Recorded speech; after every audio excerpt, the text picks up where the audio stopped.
ঠিক আছে। গ্রামের নানি দাদিরা যে এতটাই আন্তরিক হয় সেটা আমার জানাই ছিল না। আজকে যদি আমি এই গ্রামে দাওয়াতটি খেতে না যেতাম তাহলে আমি বুঝতেই পারতাম না আসলে গ্রামের নানি দাদিরা এত ভালো হয়। কেন এই কথাটি আমি বললাম সেটা আমি একটু পরেই আপনাদের সাথে শেয়ার করছি। তো তার আগে বলেন যে রমজান মাসে 15টা রোজা চলে গেল, কেমন কাটলো আমাদের দিনকাল? ঈদের কেনাকাটা করলেন কিনা?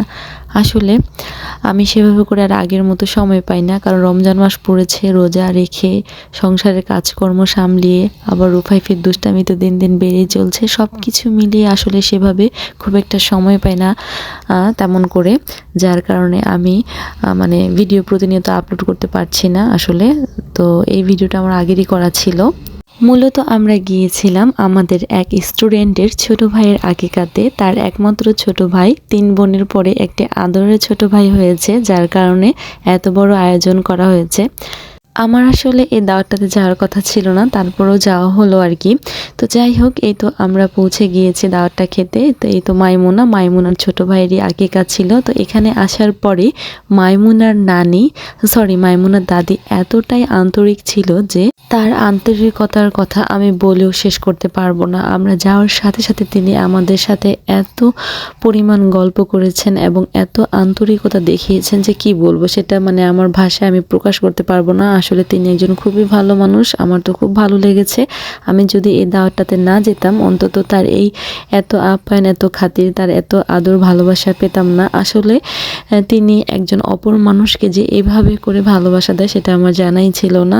আসলে একটা মানুষের তার ব্যবহারের মাধ্যমেই কিন্তু তার আসল পরিচয় ফুটে ওঠে। আপনি যখন একজনের সাথে কথা বলবেন, একটা মানুষকে আপনি খেতে নাই বা দেন না কেন, কিন্তু তার সাথে যদি আপনি দুটো ভালোভাবে হাসি মুখে কথা বলবেন, দেখবেন তাতে কিন্তু সে খুশি হয়ে যাবে। মানুষের ব্যবহারই কিন্তু মানুষের আসল সৌন্দর্য, এটা আমি মনে করি। তো যাই হোক, অনেক কথাই বলে ফেললাম, আপনারা আবার কিছু মনে করবেন না।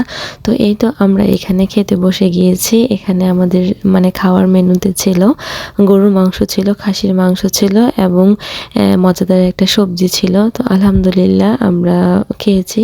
তো এই তো সামনে যে বসেছিল এটা আমাদের আরেকটা স্টুডেন্ট ছিল।